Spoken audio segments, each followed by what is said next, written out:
So, what kind of leader are you aiming to be? Holy mackerel, how'd you do that? Good leaders remember they are people first. Leadership is hard. Let me name those three things in a succinct way now. We're taking leadership to a better place.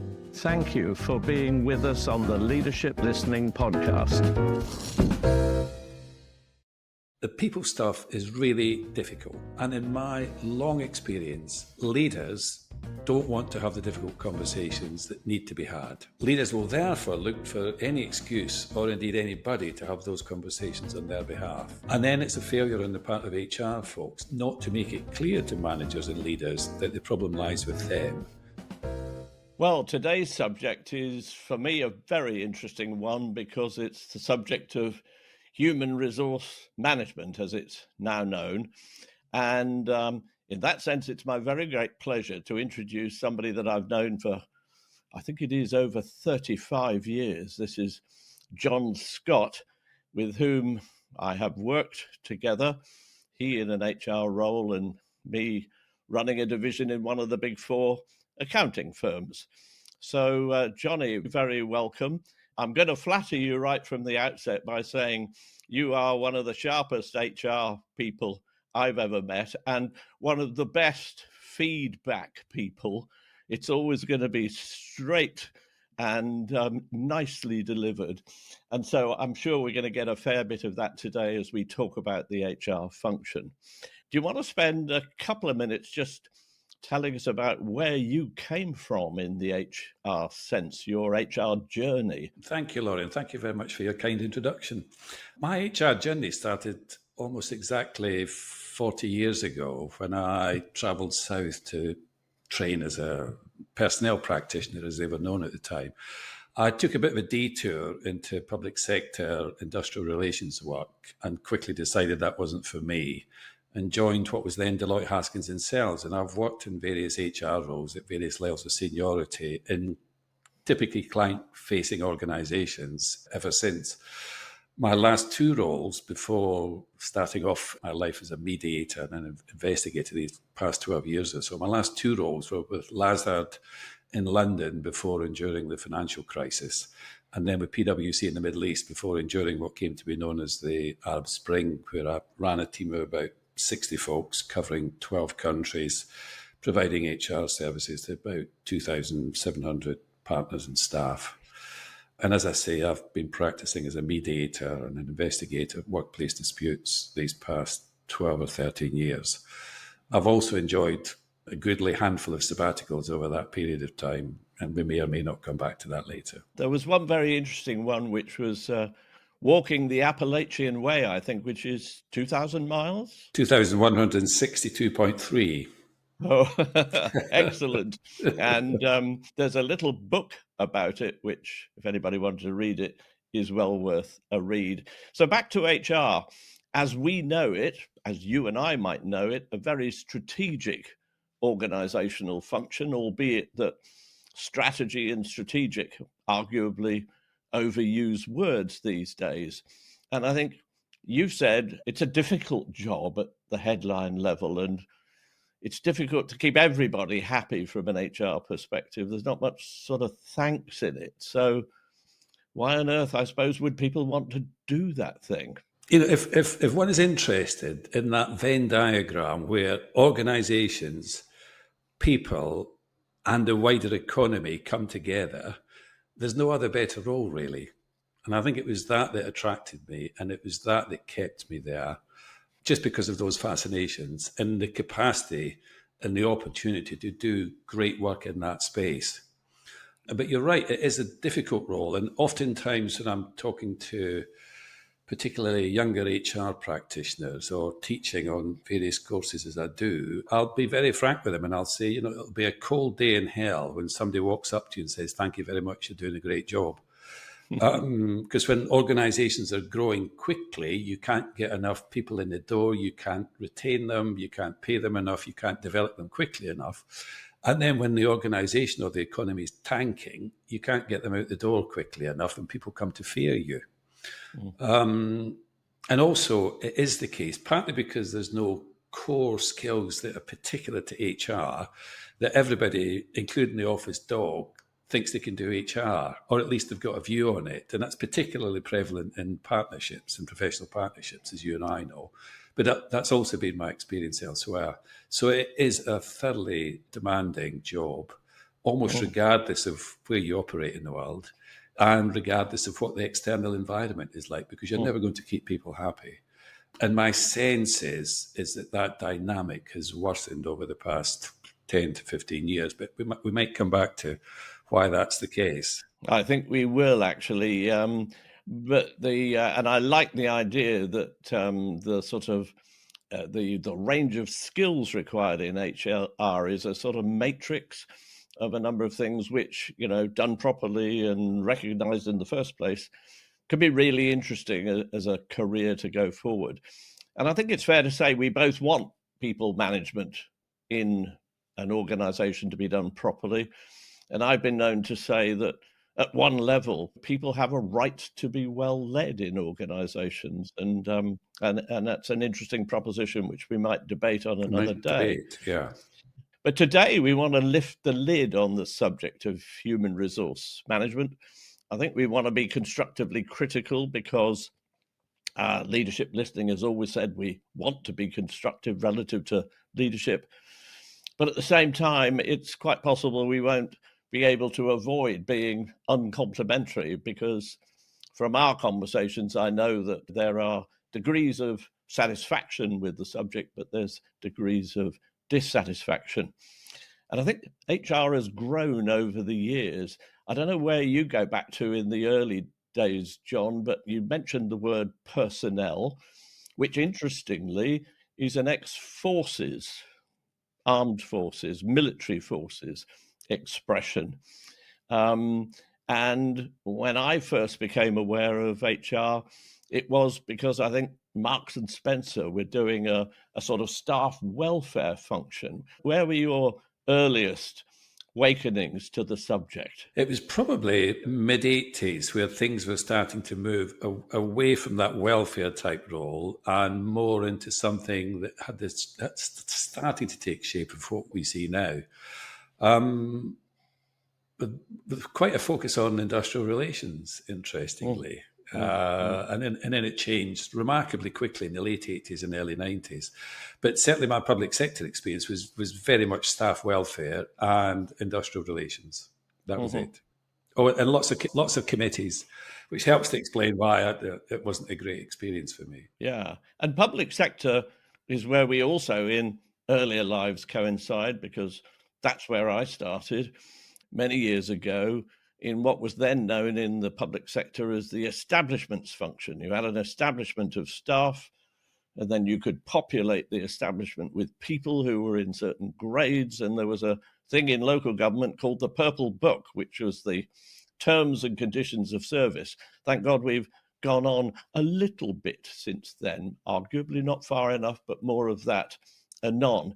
My recollection, John, is that then in the 90s, HR went through something that approximated, or what they described as, the consulting model. In other words, we're going to be the people in an organization who consult as regards the subject of HR with people who are in line management, the people who run organizations, the people in the C-suite.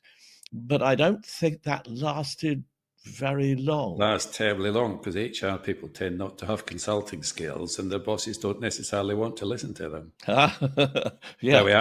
There we are. And more recently then, quite a couple of decades ago, I suppose now, we had the advent of the HR business partner model. Yes. Which is a good bunch of words and sort of intimates, I still think, the consulting skills, because you're a service function, but also intimates that you've got to be the trusted business advisor. And that's where I think we begin to come into the notion of trusted business advisor, because, obviously with people dimensions, but what might we say about the HR business partner model to open the subject? I never got it. I think your interpretation of it is right, but it seemed to me to become one of effectively descaled HR practitioners and made them expensive post boxes, really, between the business, as it were, and a whole bunch of practitioners and services and functions that lay behind the business partner. I struggled to understand it, and I struggled to understand why it's still around. To be honest, it seemed to me to add no value whatsoever. And if the objective was to put the business partner into a sort of trusted advisor to those folks around them, then in my view, the success of that is partial at best. And it was non-existent, partly because if you're going to be a business partner with some pretty senior people, you need to have been around the block a few times. And you also need a whole bunch of skills, starting, in my view, with substantial interest in what the business is about and some commercial insight and the capacity to feed that commercial insight on a regular basis. And that's not your typical HR practitioner, in my experience. Well, suffice to say, I've been around over 100 leadership team tables over the years. And there are many occasions when the HR person isn't around that same leadership table, so they're absent. Yeah. They might sometimes, I seem to remember, sit on the sidelines, but not around the table, which I think is terrible. It's terrible. And they might also be deputed to take the minutes as part of their presence. And I think that's terrible too. So I think this top table thing has been an issue for, I think, more than 40 years to my knowing. And it's a bit tedious, isn't it? It's definitely tedious to be at that level of thinking. And I suppose the question is obviously between line management and human resources, and it's a judgment maybe of the function. I suppose it could be a judgment of the individual who holds the HR position and whether they're really seen as somebody who can be justifiably around the table. But in the public sector, for example, over 70% normally of the revenue costs of an organization go to the people dimension. Yeah. So how you wouldn't have some kind of specialism called human resources around the leadership team table is a very interesting point, I think, to ponder. And here's well, no, it is. And here's some observations. I mean, some leadership teams just don't give a flying one for the people piece. And if they did, then they would probably have some heavy-hitting HR person sat next to them on the leadership teams. Oftentimes, it's delegated away and it just belongs somewhere else in the organisation. Or there is somebody around the leadership team who's just not terribly effective because they've not got that line of sight of what it is that drives the business. And they don't necessarily have the sort of relationships where they can have a sensible conversation with the chief executive and other senior officers to say, here are the people challenges. This is what you need to understand. This is what we're going to do. Can we have the conversation? Let's get going. Because I'm interested, for example, in talking to you about workforce planning, hiring, leadership development, engagement, and the use of technology. And all of that will fit very neatly into your strategy. And if it doesn't, there's something wrong with your strategy. Or if it doesn't, you just haven't thought about the people bit. And there's very few businesses, apart from those that treat people, typically minimum wage, treat them really badly, or pay them a bucket load of money and treat them badly. There's very few businesses that don't have at their heart the people. It's difficult to think of them. It's really difficult to think of them. It is the common denominator in most organizations. In most organizations, yeah. A big lever. And I can say, just to mirror your thoughts there, John, that when I've been working with a leadership team, natural process is to talk to each one of the individuals on a one-to-one, confidential, non-attributable basis. And boy, oh boy, does that process itself tell me something. And that might well include the human resources person. And then we begin to engage, obviously, you're running team development sessions and so on. And I have to say that there have been far too many occasions when it becomes clear that my kind of 1 week, 10-day knowledge of the real inside of the workings of the commercials of the organization are probably somewhat ahead of the HR person around the table. Sorry to say it, but No, I no, think no. it's I think you're true. right. I think you're right, and I think you're being polite, to be honest, Lawrie. So, I think one of the key skills of senior HR people, apart from the commercial insight, is being able to influence. They've very rarely got any organisational power, but they have to be able to influence, and they can only influence if they develop long-term profitable, and you can define that how you like, but they can only work at a senior level if they develop those long-term profitable relationships, because the people challenges facing your finance director will be much different to the people challenges facing your marketing director or your chief executive officer. And it's minus those relationships, you're never really going to get that level of insight. And it's interesting that people talk. There's a constant joke about human remains instead of human Yes. resources. And a very, very, very influential mentor in my development 20 or more years ago, somebody who knew more, I think, about organizations and people than most people I've ever met, described HR as the administrative handmaiden and the toilet flusher of organizational life. And you have to say, goodness, what about that? Yes. Well, I mean, I'll go straight to it. I think that's terribly old-fashioned and deeply reactionary, but there we are. There we are. Perfectly entitled to a view. It was said, and of course, more recently there was the, and we won't go into this in any detail, the Coldplay incident where an HR director was focused on at a Coldplay concert in, shall we say, difficult conditions, and I think we need to leave it at that. Yes, I do. I do recall from a brief stay in the public sector. I worked for an institution of higher education. One of the few reasons you could get rid of academic staff was gross moral turpitude. Marvelous stuff. If we come back to HR and line management, the C-suite, I think my proposition very firmly is that human resource management is a line management subject, rather like somebody in the C-suite needs to have a bit of financial knowledge and a lot of financial knowledge if you're the CFO, obviously, but you're required to have a bit of strategy and planning and project management and so on and so forth. You're a generalist, and of course, the CEO is the ultimate generalist. But I often wonder then whether the line accepts that HR is a line management subject, and I wonder at the same time whether the human resource practitioners, human resource directors, leaders recognize that it's a line management subject. And HR, as a department, for example, or as a function, has no real right to exist because it's a support function. It's there, obviously, because there are lots of specialist jobs to do, whether it's attract, retain, or motivate, and all the other subjects that go with that. But there's this gap, I think, that is a difficult gap to go along with, Johnny. I agree, and let me. I'm absolutely with you on that, Lawrie. And here's the thing: about leaders and them stepping away from their responsibility for people stuff. The people stuff is really difficult.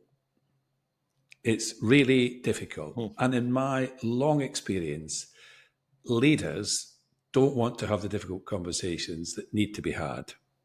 And they're not unusual from anybody else. We could walk up and down the main street and we would be surrounded by folks that don't want to have difficult conversations. Leaders will therefore look for any excuse or indeed anybody to have those conversations on their behalf. And I've walked into senior HR roles where that's exactly what the chief executive has said to me. You're going to be doing the difficult stuff. I'm not. So they step away from it. They don't necessarily hold accountability for the people stuff. And I find this in the work that I do now, because when I'm mediating, I want somebody in the chain of command, as it were, above the folks that are in dispute to take responsibility, because they're accountable for the train wreck that I'm helping them resolve. Oftentimes, they won't necessarily put their hand in the air and take that accountability. So I think it's a failure of managers and leaders to own the people stuff, because it's really difficult. And then it's a failure on the part of HR folks not to make it clear to managers and leaders that the problem lies with them. And then on occasion, HR folks will get themselves into situations that they shouldn't get into, but where they're seen to own, for example, a disciplinary or a grievance. Nothing could be further from the truth. Like nothing could be further from the truth. So I think there's faults on both sides, but I'm with you. The responsibilities for people in a team lie with the leader of that team, howsoever described, whether or not it's a chief executive or a local manager or what. And you're right, the HR function is a support function, but I tell you, when it motors, when it's really powerful, it can be a powerhouse.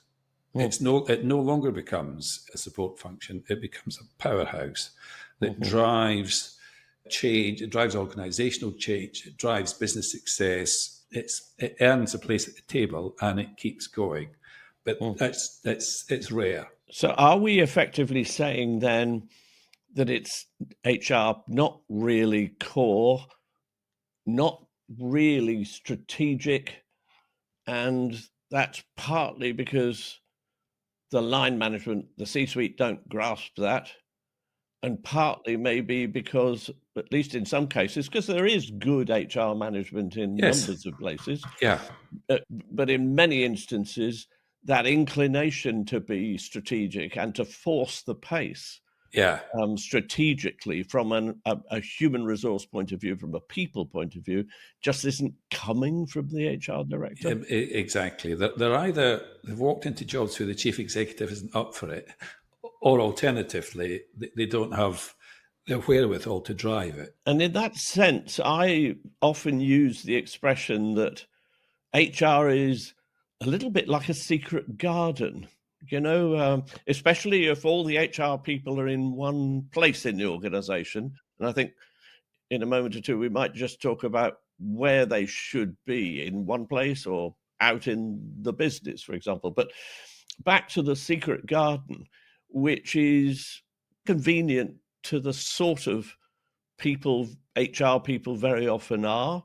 This is HR, it's our space, we know it, and you have to conform at the margin in many ways, and if you don't, we'll certainly be wagging our finger at you, and you might well end up in a tribunal. So the secret garden is there, and I think if you look then from the C-suite perspective, they, for their part, see it as a secret garden that they don't quite understand. Don't quite understand, yeah. And into which they throw issues that they don't want to deal with. Tell me more, Johnny. Well, oftentimes with disputes or grievances, it gets tossed over the fence into the secret garden, and it sort of disappears. And eventually some sort of solution emerges over a period of time. I remember did a piece of work with employment law firm some years back, and myself and this senior partner suspected that grievances just weren't working. So we had to look at his caseload, and the average length of a grievance before it was finalised, 6 months. So that's something that's been tossed over into the secret garden of HR. It effectively disappears from the folk that actually own the problem. It disappears from the folk that have, say, raised the grievance, and then it emerges 6 months later with a result that's probably not satisfactory to anybody. So I like the secret garden thing. Frankly, if it was up to me, I'd flatten the walls, rip out all the weeds, and scatter HR folks to all sides of the organisation. What we're saying is that there's a sort of schism between HR and the C-suite that really needs to be joined up much more properly, much more strongly. I think so, and I mean it's not a universal schism, because as we both know, sometimes it works wonderfully well, but yes, I mean, you ask any chief executive what happens in the finance function, the marketing function, they've probably got a good idea. I wonder if they know what goes on in HR. It's not necessarily their fault that they don't know. And of course, many of them don't care. Yeah. Many of them don't care. They'll talk the talk, but when it comes down to it, it's always really helpful looking at how people are paid and what they're paid for. Yeah. Because that drives behaviour. And, for all the chief executives I've worked with or for, there's very rarely been a massive people bit that defines their comp or their bonus or their career development or whatever. And, for organizations with a board, I do wonder, I could probably take a good guess at this, how often the chair and the chief executive has a conversation about people stuff. Yeah. And it's interesting, John, if you accept my proposition that, which is many and various as regards the role of a CEO, and lots of that will be coming out in the Leadership Listening podcast, believe me. But one of the core propositions is that the CEO's job is to create the organization to do the work and keep it up to date. And I think, therefore, I can logically say that if the CEO creates the organization and creates an HR function, it's the CEO who ought to have some thinking about, why am I creating that? What is it for? How do I want it to contribute? Why is it valuable? And so on. So I think the incumbence is on the CEO to make the running, because it is their job to create the organization to do the work, and they've created HR by virtue of having it. Yeah, exactly.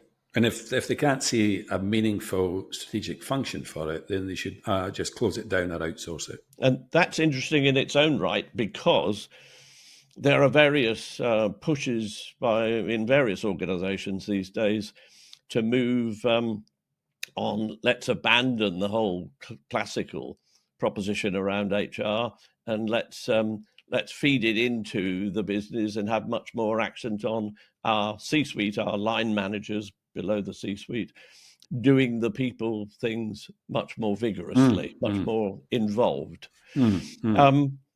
Which takes me, I think, John, to another sort of conundrum, which is around the sort of people side of life in organizations. And I call it the in and on conundrum, because it seems to me that when you get to the top team, the leadership team, the C-suite, you need to work both in the organization and on the organization. And all I can tell you is that all too often there is an imbalance, and the imbalance is the on stuff is very much the poor relation to the in stuff. So let me explain. If we're talking about any organization, doesn't matter whether it's a retail or an airline or a bank or a law firm or whatever, let's stick to banking. You work in banking and you start at the bottom and you work your way up, and your aim is to be a good banker. There are some interesting questions around that, of course, especially when we have problems a la 2007, 8, 9, 10. So eventually, as you work in the organization, you end up perhaps on the leadership team of a very big bank with 100,000 people in it. And you still have to be working in the organization and a great banker, ideally. The conversations I have with them around the leadership team table, when I say there's some on the organization stuff, which is the poor relation here, and they look at me a bit gone out and say, well, what do you mean? And I say, well, there is the external business environment and all the strategic analysis that goes with that. What's the data? What is the trending of the data? How do you put all that into your direction setting process and put in place strategy and plans that you're going to deliver? You've got the culture, the values, the behavior, the core management practices, the teamwork, the leadership, the communication, the motivation, the connection between reward and performance, the training, the development, etc. I'm going to stop there. There's a bit more, but I've stopped there. And they say, yeah, Lawrie, go down the driveway and there's a porter cabin just before the exit gate, and you'll find the HR people in there.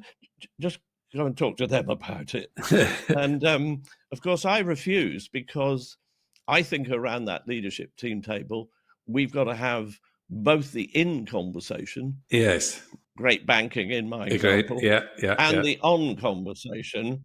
And the on is always the poor relation. And the proposition is that if you bring the on up to be reasonably close in terms of level of sophistication to the in, and they may be integrated here and there, you will have a happier, more profitable organization. Great. I'm absolutely with you on that. And I think to find a senior HR person that's actually working that model and helping their C-suite team to grasp the on bit it would be like looking for hen's teeth, in my view. Partly because they don't necessarily have the skills, and I have to say the training of HR practitioners in this country is shocking. And they don't necessarily have the willingness, and neither would they think strategically, or would they think in organisational design terms about the issues that you just walked us through. And the paradox, I think, John, and I've had it with lots of individuals and with leadership teams, if you start talking about the on stuff, so I've got in my mind a very significant, very high-level derivatives boss, so massive mathematics and complex financial perspectives. And we started to do the on stuff, and it was, a complete blank sheet as far as this individual was concerned. And I have to tell you that, and it's not unique by any means, when they go down the on track, they say, this is really interesting. Why hasn't anybody told me about this before? And I say, well, you went to business school, but quite often business school was 20 years ago. Yeah. You might still have learned about it 20 years before. Yes. And certainly your HR people might want to make you learn about this stuff so that the on stuff is dealt with properly in your organization. But my message is they really get, I'd use the word fascinated by it. Yes. And it's shining a light in on them. And that's partly because, it's terribly easy just to let the in stuff overwhelm. But also, it's that capacity to step away from the in stuff and explore the on stuff can be really illuminating. Yeah, because it's fundamentally, it's what's your operating model? Yeah, it's big questions like that. How do you organize yourself in order to maximize whatever it is that you want to maximize? Yeah, and the people bit will be a large part of that. So who's thinking, for example, about the impact of AI in respect of the on stuff for the legal profession? Any organisation that has an apprenticeship model, call it what you want, where there's long periods of study leading to somebody emerging as a qualified X, Y, or Z, or an accredited builder, or whatever, they need to be thinking very seriously, partly as a consequence of working from home, but more importantly, as a consequence of the impact of AI, how are they going to develop future partners? And from our old life. I read an analysis today that some AI tool was much more effective at calling the shots than pretty seriously experienced investment banking analysts on a particular piece of work. Now, that's not unusual, and that's going to continue. So where are the HR practitioners thinking about the on stuff in respect of that, rather than just thinking, how do we use AI to find next year's graduate recruitment trainees? That's sort of interesting, although we'll come back to, I still think there's a need for high touch in HR, and doing everything automated just doesn't work. That's more or less irrelevant. What's really relevant, and if it brings us back to the whole place of workforce planning, where's that thinking going on, and where is the change happening? And I can almost put money on this. It won't be happening in big organizations because they're too slow, they're too profitable, and they're too insular. The interesting stuff will be going on in much smaller organizations and in startups. And that will almost inevitably mean that they're going to come along and start to eat the lunch of these big profitable organizations who are so profitable, they think life will continue. But it's not going to. It's just not. I hope you're enjoying this episode of Leadership Listening. Please don't forget to like and subscribe, put your feedback and ideas in the comments, and visit our website, leadershiplistening.com, for more information. You can email us too on podcast@leadershiplistening.com. It's great to have you here. And interestingly, I was at a seminar last week run by Zenon Gray of the NICER Group, interesting organization. And one of the many stats that came out of that session was that they'd done a survey and they'd asked a big bunch of people, was there anybody in your history of work who really, made a mark on you positively in the sense of developing you, in a very memorable, practical, useful way? Do you know what the percentage was? If I think from my own example, I'm guessing it would be relatively low. It was the numbers they got between 15 and 20%. Oh, okay. Oh, right. That is low. Very low indeed. So leadership needs to look to its laurels in that sense. Although you and I did a pretty good job, and we both of us plotted our escape from what was then Coopers and Lybrand in a wine bar just off High Holborn, as I recall, over a period of months. We did, and it turned out magnificently in the form of my consulting operation at Philpott Black over the last 29 years, and then led on to the Leadership Listening podcast, which is an interesting tour, to say the least. Back to HR and leadership. So if I'm the HR people director and I've got to relate to the CEO, I think it's very interesting, John, because I have quite often been introduced to a CEO directly. So I'm there, I might be doing the second or third session, things are warming up, I'm talking about the on stuff and things are looking good. And all of a sudden, somehow the HR director comes into play and says... And then gets pissy with you with regards to why you're there. Yes, who's he? What's he doing here and why? And of course, there's an answer to that I'm talking about things that really the CEO doesn't talk about with the people director.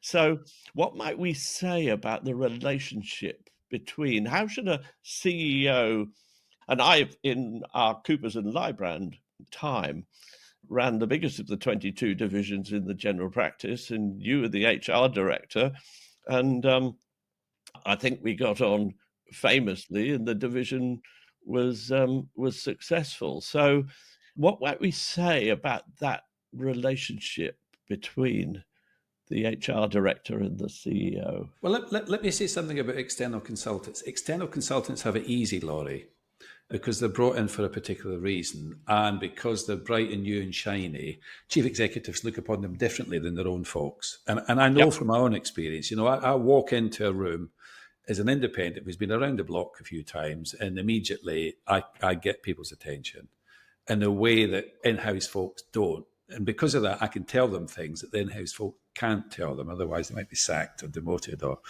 whatever. So let's just recognise that for what it is. I think the crucial relationship for a senior HR person is whoever it is that they report to in the business. And that's key. That's absolutely key. You need to get to know them really well.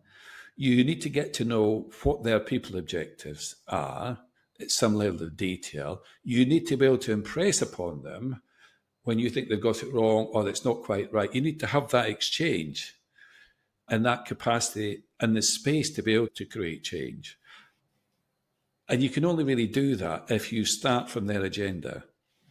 I sat the chief executive the other day there, who was in a spit of sacking the entirety of her very significant HR function for the size of the organisation that she was running. And she was talking to me about some of the conversations she was having. It's all sort of compliance, risk-averse nonsense. And this is stuff that's getting brought to the chief executive's table, as it were. She's not interested in it. She doesn't want to hear about it. She wants it fixing. She doesn't want to hear about it. And yet that's what her head of HR is bringing to her. Number of senior people that need to be got rid of. And rather than HR director taking them for a walk around the park and having a cup of coffee and saying, this isn't quite working out, let's do something about this, it all ends up back on the chief executive's desk. That's not the way to do it. The way to do it is to build that relationship. It's an absolutely crucial relationship. And if folks can't do that, or if they've got a CEO that's resistant to that, assuming they're reporting to the CEO, then the HR director has either got to suck it up or leave. And my view would be, there's no good reason to suck up that sort of nonsense working with somebody who's hired you but actually isn't interested in the people stuff. Get the hell out. Or work on finding a replacement to the chief executive, which is pretty high risk. Yep, got it. I see. But you know, if it's a people-facing or if it's a people-driven organisation, then we've agreed that most organisations are. You can't have a chief executive who's got no sense about that whatsoever, who's got no interest in it, who chooses to delegate it to others. That's just fundamentally not good enough. And I think, you know, for those organisations that you and I think are well run and look after their people, and it shows in terms of customer service or clients or whatever, you can almost guarantee that the chief executive's all over it like a rash. Interesting. Then it seems to me from what we're saying and what you're saying in particular is that the conversation that the HR director needs to be able to have with the CEO is around where are you taking this organization and why and how strategically? Where are we? Because I think there's some kind of partnership there between a HR director and a CEO. Where are we relative to each of the direct reports to you on the C-suite? Because I think there's an absolute that it has to be a team game these days. And again, John, having done worked with over 100 leadership teams, I think it's fair to say that from going into the room and saying, is this a team? The answer is generally no. And sometimes and quite often actually to a very significant extent, not a team. And so what have we got as the direct reports to you? And how do we operate as a team to deliver stuff in complex circumstances? It's difficult to think of an HR person who's made it into a chief executive seat. In fact, I can't think of anybody. Therefore, us HR folks are not a threat to the chief executive, unlike any number of other folks around his or her table. So that gives you a license to have a sort of conversations with the chief executive that he or she might not issue to other senior colleagues. And I think the measure of a good HR director is the capacity to have tough, constructive, meaningful conversations with the chief executive about their leadership team. And does that mean, Johnny, that the CEO needs to be proactive with the chief personnel officer, the HR director, call them what you want, whatever, needs to almost give them license that not only do I want absolute feedback from you, absolutely the best advice, absolutely no punches pulled. Otherwise, I don't think you'd be doing your job properly. And I think you would be failing against one of the maxims that I think is important in the organization sense, which is to stand in reality. If in our conversations between the HR director and the CEO, we're not standing in reality and you're not giving me very direct feedback, no punches pulled, I will never know quite what you're editing and what you're not editing. I think that's right. And sometimes it will be the chief executive giving license. On other occasions, and you know me well, it's a question of the HR director taking the license. Yes. Yeah. Absolutely. Making that space. And, you can have a conversation with your chief executive and say, well, the team's not working, is it? There's something wrong. We're about to spend a ton of money on a new acquisition, and the leadership team person who's got responsibility for doing that, more importantly, for integrating that business, into our business, as it were, isn't up to scratch. What are we going to do about that? Yeah, absolutely. Because now's the time to act. If you don't act, it will be a shit show, and it will reflect badly on you, because ultimately you're accountable for the success of this acquisition. Yep. And we know fine that signing the deal is the easy bit, integrating it is the remarkably difficult bit, and you've got somebody on your team, for just by way of example, who's not up to scratch. And I've got 4 sort of roles for an HR director relative to the CEO. And by the way, most of this applies to the C-suite team as well. Mm. The roles are expert, advisor, coach, and mentor. And I wonder whether we should just spend a few seconds on each one of those. Expert, are you really top drawer in terms of your knowledge of human resource management more generally, strategy and how it works, implementation and how it works, project management and how it works, and so on? Or are you, as an HR director, sort of more confined? I only do the people thing, which is the legal thing, and we've got HR processes and we've got an HR manual. Incidentally, some of the best organizations I have these days are saying we don't have an HR handbook. No, you're expected to behave properly, and if you don't, somebody will have a word with you. Which is terribly refreshing. Absolutely. But expert, do you think they're expert enough these days in the kind of realm of the things that I've mentioned just now, which run into broader management and broader leadership? They're not, unless they come from a consulting background, or they've had experience elsewhere, or a lot of the professional life has not been doing HR stuff, then the short answer is no. An advisor then, knowing the nature of advice and how to give advice and to receive advice. Again, I've seen quite a lot of different psychological models carried by CEOs, let's put it fairly and nicely like that, where they wouldn't take advice from almost anybody, let alone somebody who might actually, as the HR director, be almost the best equipped person in the organization. So advice? That's a decision for them to take, really, and for their HR director to work on. And if they're working for somebody that doesn't want to hear advice, or indeed doesn't want to give it, then I come back to an earlier point. You suck it up or you leave, and the best thing to do is leave. What about coach then? Because I think my position is, if you have some kind of coaching relationship on an internal basis, that's better than not having it, provided it's reasonably standing in reality and not smoke and mirrors and all the rest of it. But a piece of good advice from an HR director ought to be that the top people in this day and age really do need a coach, external. It depends. I wouldn't necessarily make it a shopping list for everybody to be on at any particular moment in time, because there's a lot of money wasted on coaching. A lot of money is really well spent. There's a lot of money wasted. I'm just thinking, have I ever had a coaching or a mentoring? Let's roll them both together. I've had what might well look like a coaching and mentoring relationship with some of the senior people I've worked with. Normally, when they just want to go offline and kick something around, typically when there's an issue that's pretty major and they just want somebody to talk to work out a solution. And then I've occasionally had conversations, again with chief executives, where I've been able to say to them, listen, there's something going wrong here in terms of how you're leading the team. Can we talk about it? It seems to me the following is the case. Can we talk about this? If I'm wrong, you will tell me and I'll wind my neck in. But I don't think I am wrong. If I might be right, or if I'm onto something, then what can we do about it? What can I do to help? What is the issue?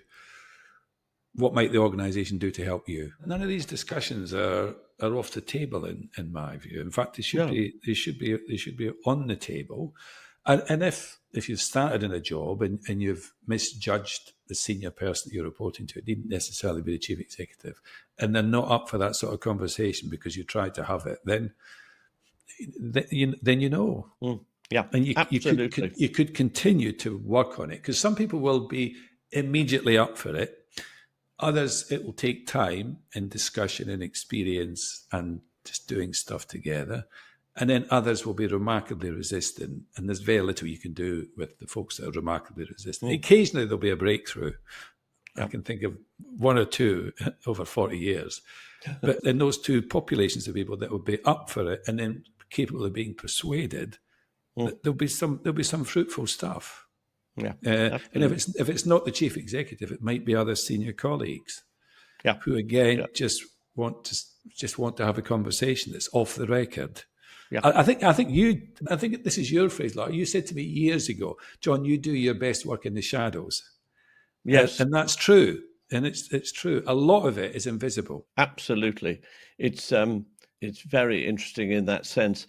And moving then, we couldn't do a conversation like this without mentioning the CIPD, which I have to say I never ever joined. It was difficult for me to join way back when, and then my career iterated and I never really got round to it. I think it was offered at one point, but it never happened one way or another. They say, CIPD, that the HR profession needs to be expert in people, work, and change. Interestingly, from the point of view of leadership listening, they say in one of their reports, there's no real single agreed definition of leadership, which may be true, but certainly I think one could articulate an awful lot about it, which is part of the purpose of leadership listening. So thoughts on the CIPD and whether the CIPD ought to be coming out of the corner, maybe, especially with what's going to happen to organizations in the next 1, 2, or 3 years in particular and beyond. But I'm going only to a 3-year time horizon. Massive change like we've never seen before. I think they're like any membership organisation, Lawrie, they're sort of irrelevant. I was a member because I had to be in order to get my qualification and certification, call it what you want. I think I was a member for a few years thereafter. I was on their education committee for a couple of years, and that was potentially one of the worst experiences I've ever had. And then when I look at the curriculum that they've forced upon universities for the students to get their HR qualifications, I despair really. So I don't think they're unusual in the membership organisation. They're just deeply irrelevant and boring. I mean, you sent me along one of their reports on leadership. I think I made it to about page 3 or page 4, and that was it. And interestingly, I was following a debate on LinkedIn where somebody, maybe not my generation, but maybe late 40s, early 50s, was just saying, actually, I've had enough. And I'm going to stop this. And any number of other folks are piling in and saying exactly the same. Yeah.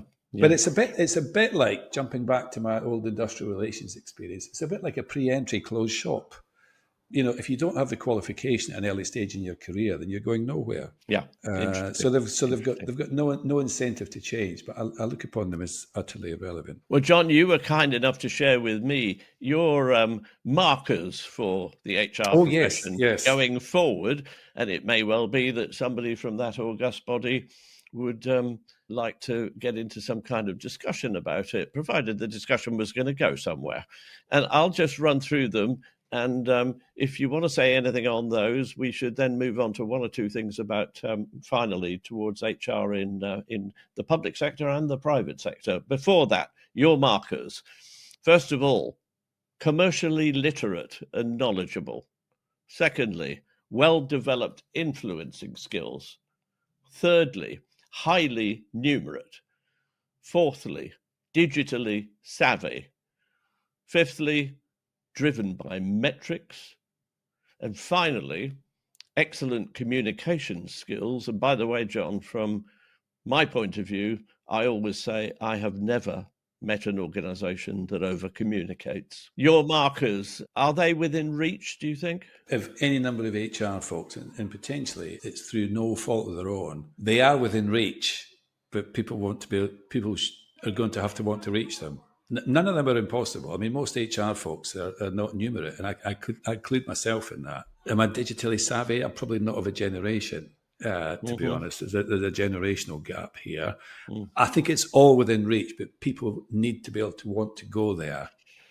And I Yeah. think if you take those markers, which I think are pretty realistic, you could probably find people doing other stuff that's not HR that have those skills. So why not go and hire them into HR absolutely. and then fundamentally change the face of HR and how it's delivered? So whenever I meet students for the first time, I'll say to them, who reads the FT? Who reads The Economist? What are you reading online? What happened in the markets overnight that just might affect the organisations you're going to work for? It's a rare day when anybody puts their hands up and say, actually, by the way, I'm doing all that stuff. Well, it's interesting, John, then, if we think about that in that very practical sense, because if I look around the organisations that seem to be doing quite well at the moment in the private sector, people like Unilever, John Lewis, Rolls-Royce, Jane Street, Greggs, all doing well. And it'd be interesting to get a bit closer to the influence of HR in those organisations. But at the same time, I also look at the ones not doing so well, and the very lurid post office story, one of the worst scandals to hit this country ever. Thames Water, bankrupt, and you wonder. Obviously, there's an awful lot of goings on in both of those organisations, not only people related, but an awful lot of employees have been affected, and more effect maybe yet to come, Post Office and Thames Water. So one wonders about the impact of the HR function in organisations that are encountering difficulty as well. Yes. Yeah. Well, the post office is a good one. I mean, one wonders. I mean, there's been a lot of press commentary about the role of in-house lawyers in the post office scandal. One wonders where the HR people have been. One does. Interesting. Really interesting. Yeah. There's clearly not been a voice at the table holding leadership to account. And as we draw to a close, John, it would be wrong, I think, not to ask a few questions about the public sector. And I don't mean this in any way, shape or form as a political point.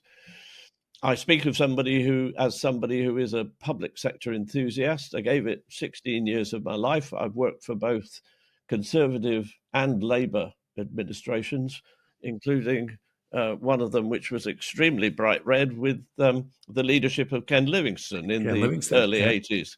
So interesting times. But I wonder about the profile, if you like, of human resource management in the public sector, in the civil service and in local government. Any thoughts? You don't feel it. You don't sense it. It's almost as though it's absent. Yeah. And there's clearly any number of industrial relations disputes. So they're not cutting the cake there either. And my guess is that it's sort of in crisis mode. Yeah. And when you look at the NHS, which didn't have a staff planning function for over 10 or 12 years, I think. And at the time of the one that was done a couple of years ago, I think there were 130,000 vacancies in the organisation. Where's the HR function there? Where is the HR function relative to the police service, either for the uniform side or the non-uniform side? Where are the HR folks in the NHS that are saying we are paying shockingly high sums of money to agencies? What do we do to bring that to a halt? Absolutely. So another day, maybe we'll do something on the public sector and get somebody to talk to leadership listening about that subject. I think that would be really helpful because you and I have been out of it for far too long and we're observing it at a distance. But I think your question, where are the HR folks, is a very good one. Yep. I mean, Rory Stewart's book talked about his time as prisons minister. Yep. And he pointed out that one of the defining features of a successful prison was the person running it. Therefore, it should be incumbent upon whoever it is that hires those leaders to be very clear as to what good looks like, and then put people like that into every single prison in the country. Yeah. And interestingly, a very good friend of mine, now no longer with us, was the HR director of the prison service. So he took me through all sorts of the inside story of that. And it is yet another thing in the public sector It's that not needs pretty. attention. No, it's not pretty. So, John, I think the summary of what has been for me a really fabulous, engaging conversation, thank you, is that HR is not really where it needs to be. It's not really groundbreaking. And I think the line needs to get its act together and initiate more, because ultimately they've created the HR function. Exactly, yeah. And they ought to know what to do with it much more. And it may be, Lawrie, there's some great stuff going on out there, and it may be for another subject, another one of these sessions where somebody comes along and says, actually, look at these examples. This is fantastic. Yep. But for the moment, I share your conclusion. Well, John, I'd be very happy to have a three-way conversation with that person if they want to put themselves forward on leadership listening, because there's a real debate. We need an HR futurologist, if you like, to talk about the impact of artificial intelligence, quantum computing. And I think it's fair to say, as you've said to me, technology needs a human touch. It does. It does. As Frank Zappa once said, it's all very well to understand technology, but where's the eyebrows? Quite. And one of my favourite guitarists, we would, even if he were alive, would never be replaced by a piece of technology. Yeah. Absolutely. There is a debate needed on HR in the future, its meaning and its role, and leadership listening is happy to take part in that. If viewers and listeners have got views that they want to put forward, our email is podcast@leadership-listening. It's podcast@leadership-listening. And John, final point before we close, your pet hate and your secret passion. My pet hate are leaders who don't fess up to what's going on around them and are honest and transparent at things that have gone wrong and what they're going to do to fix it. And I attach that to politicians, but I also attach it to business leaders. If it was a business leader who came along and said, you know what, we didn't quite get that right, and that's on me, and this is what we're going to do to fix it, that would be such a breath of fresh air. I'd probably weep and shout in joy at the same time, because it's absolutely lacking in the public discourse. Absolutely lacking, and it's so unfortunate. There we are. That's my pet hate for the moment. It's been my pet hate for a long time, in fact. And your secret passion? I've recently discovered Dark and Stormies, which is rum with ginger beer. My God. And it's quickly becoming a secret passion. Well, no, it's less than secret because I've told you, and also I've had a few recently. It's amazing. I recommend it to everybody. Partly because when I grew up in a coal mining community in Scotland, the miners would either drink whiskey, cheap whiskey, or really dark rum, which was disgusting. You could barely smell it, let alone drink it. So I never thought that there was ever the possibility of a good quality rum, which I discovered many years later. And then I never thought there might be the possibility that a combination of rum plus ginger beer would be so fantastic, but it is. Marvellous, John. We will have a wee dram. I'll even buy it. How about that? No, thank you. But John, today's discussion has lived up to everything that I hoped it would be. It's been fantastic. And thank you so much on behalf of the viewers and listeners to Leadership Listening. Bye for now.